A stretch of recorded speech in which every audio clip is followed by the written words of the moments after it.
Stability उतनी ज्यादा। लिखा? पॉइंट नंबर 4, अगर हाइपर कॉन्जुकेशन भी सेम हो गया, अगर हाइपर कॉन्जुकेशन भी सेम हो गया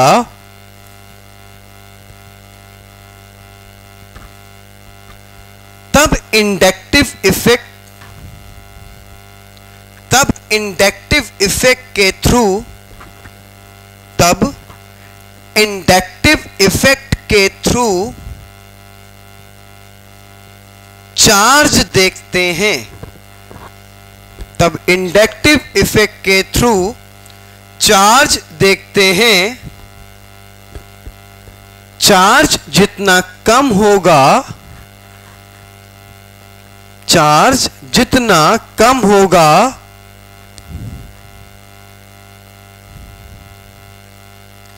स्टेबिलिटी,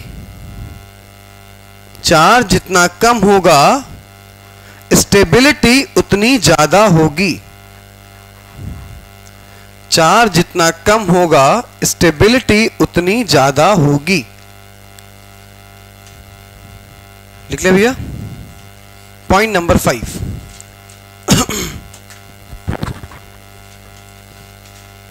इलेक्ट्रोनेगेटिव एटम पे, इलेक्ट्रोनेगेटिव एटम पर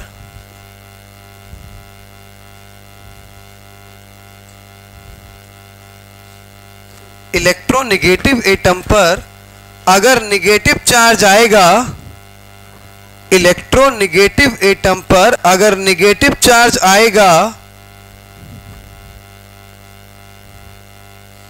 इलेक्ट्रोनेगेटिव एटम पर अगर नेगेटिव चार्ज आएगा तो स्टेबिलिटी बढ़ जाएगी,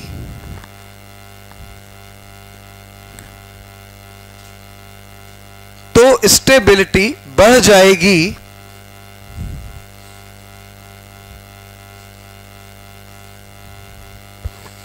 और अगर पॉजिटिव चार्ज आएगा तो स्टेबिलिटी कम हो जाएगी।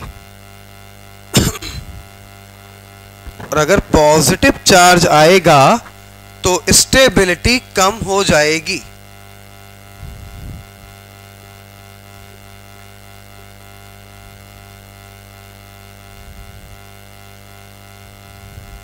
ठीक है भैया? अब लिखो स्पेशल पॉइंट, छठा पॉइंट मत लिखना, स्पेशल पॉइंट। बोले? इसमें लिखिएगा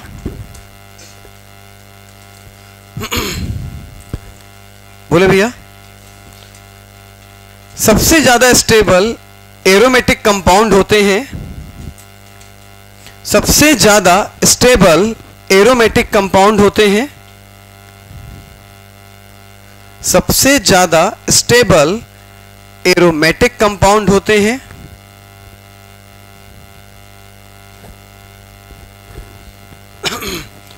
उनसे कम स्टेबल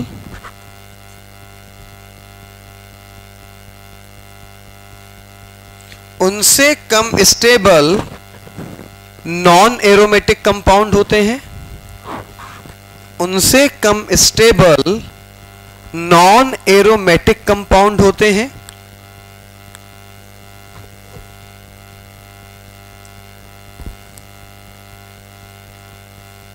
और सबसे कम स्टेबल एंटी एरोमेटिक कंपाउंड होते हैं।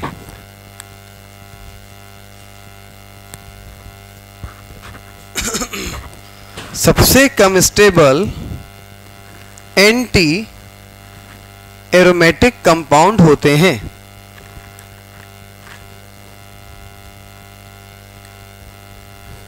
लिख लिया भैया?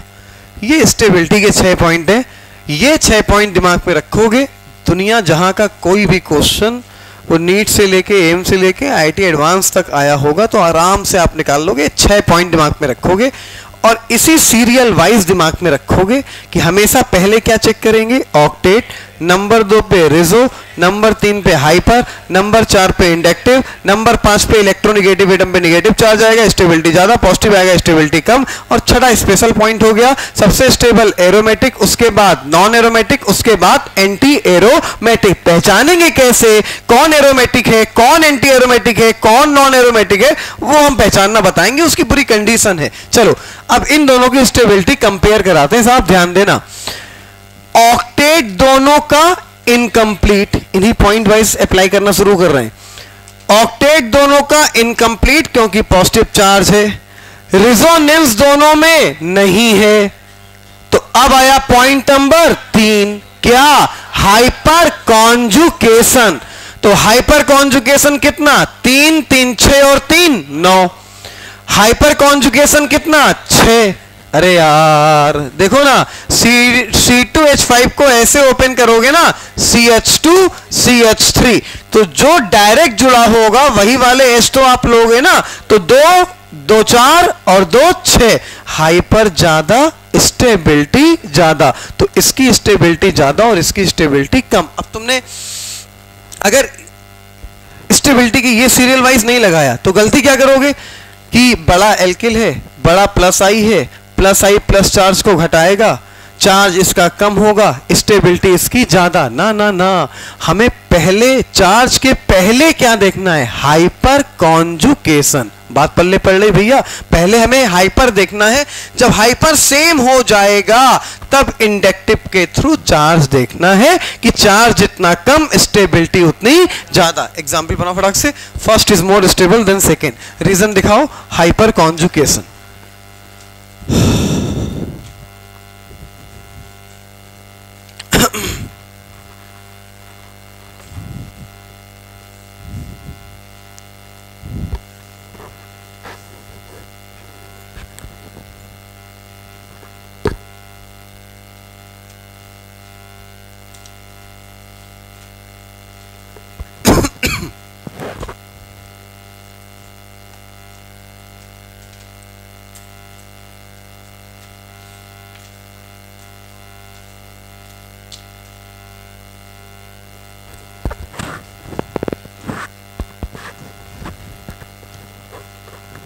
नोट कर लिया भैया? हटा दें इसको।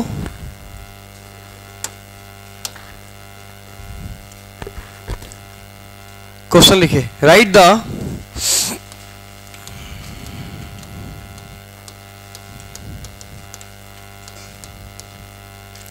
Increasing order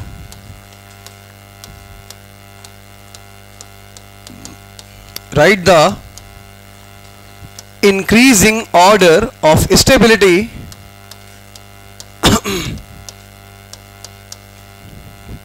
write the increasing order of stability in the following carbocation.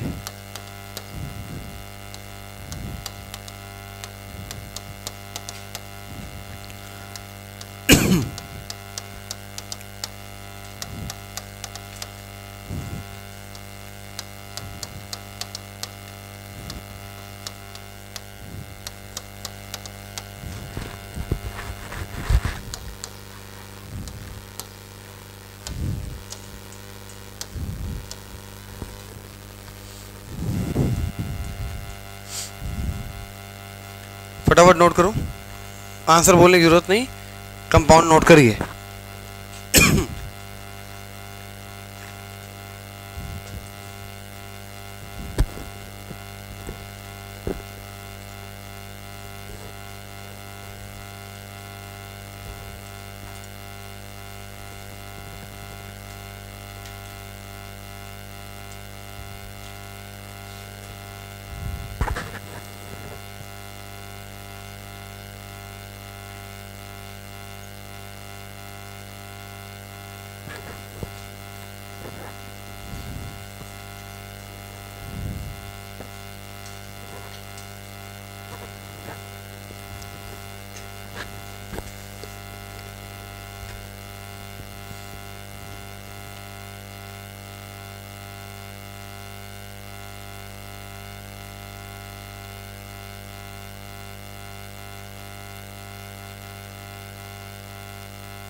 हाँ भैया, पहले आपने देखा ऑक्टेट सभी का इनकम्प्लीट, फिर देखा रिजोनेंस सभी में सेम, फिर आपने नंबर 3 पे देखा हाइपर कॉन्जुकेशन।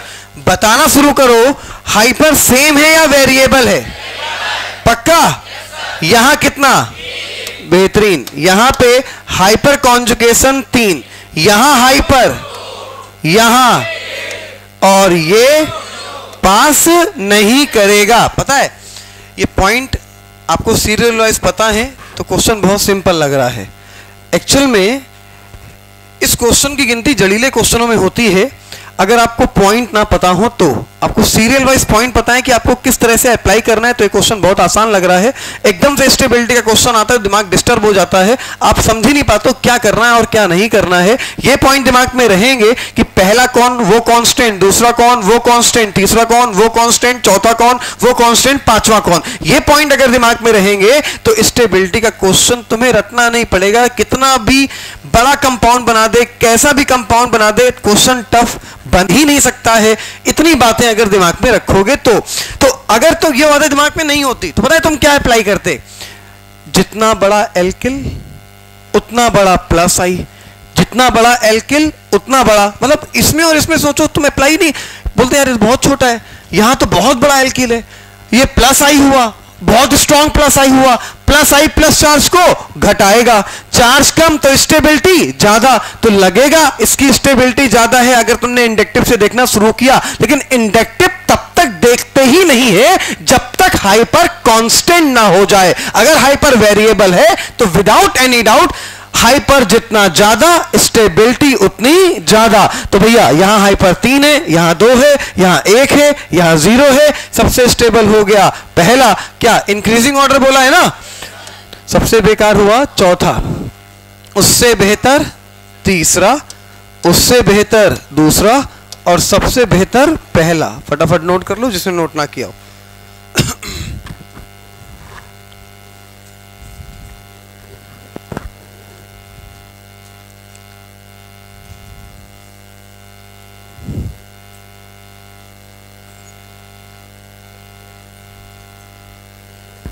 हटा दें भैया इसको, नोट कर लिया।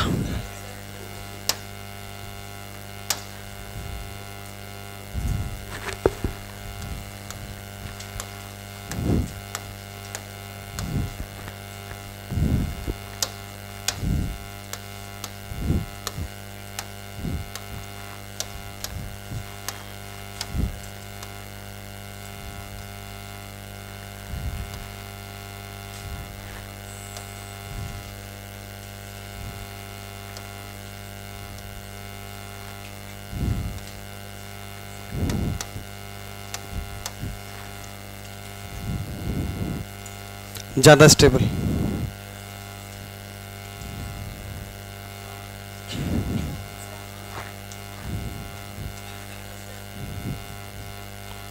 ज्यादा स्टेबल कौन? पक्का?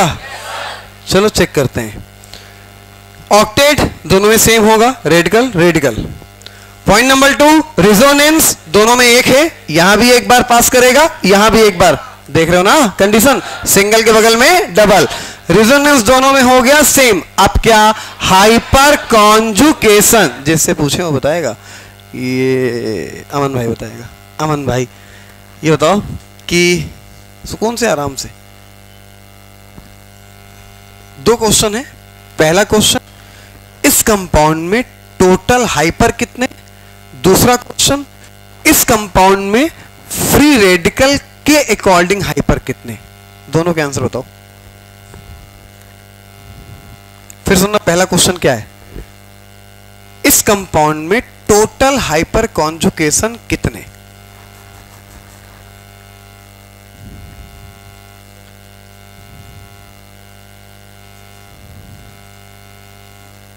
सरवेन भाई, हमें नहीं पता, हमें पता ही नहीं, हमें आता ही नहीं। चबे बोल, क्वेश्चन सुन लेना। मेरा क्वेश्चन क्या है? मेरा क्वेश्चन, हाँ, हमने टोटल पूछा, इस कंपाउंड में टोटल हाइपर कॉन्जुकेशन कितने? टोटल 6, लेकिन रेडिकल के हिसाब से 4। पूरी बात समझना जरा कैसे। भाई कंपाउंड देख के हाइपर, बिना पेन चलाए हाइपर निकालना सीखो। हमने बोला ना यार, हमने बोला ना sp2 कौन कौन। अबे 3 लोग तो हैं sp2, या फ्री रेडिकल वाला कार्बन, या डबल बॉन्ड वाला कार्बन, या पॉजिटिव वाला कार्बन। यहां पे एक डबल बॉन्ड वाले का, 2 डबल बॉन्ड वाले कार्बन है और एक कौन है, फ्री रेडिकल। अब सुनना, अच्छा ये होगा क्या, ये CH3, ये CH2, ये यहां पे क्या होगा, CH3। अब देखना, ये sp2, ये sp2 डायरेक्ट जुड़ा sp3, यहां भी होगा CH2। ये sp2 डायरेक्ट जुड़ा sp3, ये sp2 डायरेक्ट जुड़ा sp2, बेकार, किसी काम का नहीं है, ठीक है। ये sp2 लेकिन इस sp2 से डायरेक्ट जुड़ा sp3, तो हाइपर, टोटल हाइपर कितने, 2 भैया रेडिकल के हिसाब से। अबे रेडिकल से डायरेक्ट जुड़ा 2, डायरेक्ट जुड़ा 2, 2 और 2 4, तो ये भी तो sp2 है। sp2 से डायरेक्ट जुड़ा, ये भी तो sp3 है। तो टोटल हाइपर कितने हुए, 2, 2 4 और 2 6। लेकिन हमें मतलब किससे है, फ्री रेडिकल वाले हाइपर से। तो फ्री रेडिकल के अकॉर्डिंग हाइपर कितने, 2 और 2 4। इस पे आ जाओ भैया, ये फ्री रेडिकल कार्बन हुआ, इससे डायरेक्ट जुड़ा ये sp3 हुआ, इससे डायरेक्ट जुड़ा ये sp3 हुआ, 3 और 2 5। हाइपर ज्यादा, स्टेबिलिटी ज्यादा। कौन ज्यादा स्टेबल हुआ, दूसरा। कौन कम स्टेबल हुआ, पहला। लिखना विखना नहीं बे।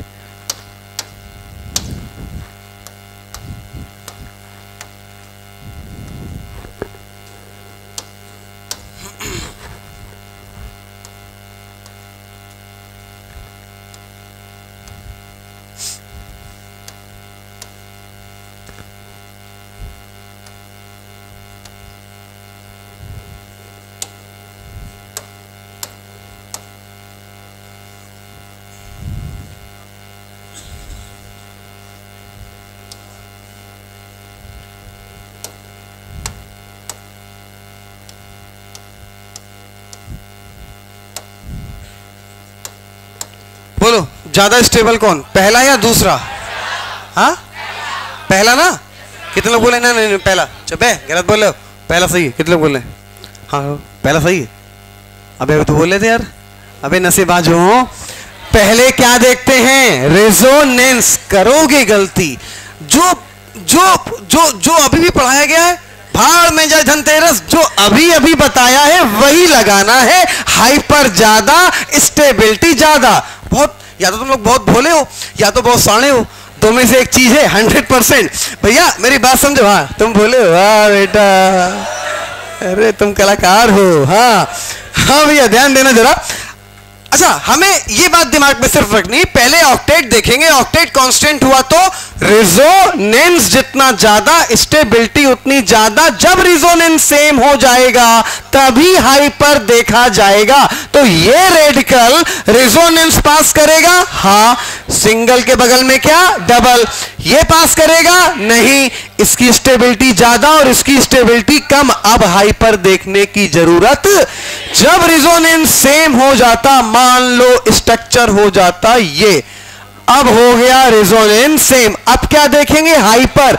यहां देखो 3, 3 और 2 5, देखो 3 और 2 5, रेडिकल से डायरेक्ट जुड़ा, रेडिकल से डायरेक्ट जुड़ा, 3 और 2 5। तुम बोलोगे ये भी तो डायरेक्ट जुड़ा है, ये तो डबल बॉन्ड हो गया। डबल बॉन्ड बेकार अपने लिए, वो तो sp2 होगा। हमें sp2 से डायरेक्ट जुड़ा क्या दिखना चाहिए, sp3। तो 3 और 2 5, इधर आओ, ये रेडिकल, ये CH2 और यहां भी क्या, CH2, 2 और 2 4। अब स्टेबल कौन हो गया, पहला। नहीं समझ में आया, नहीं आया।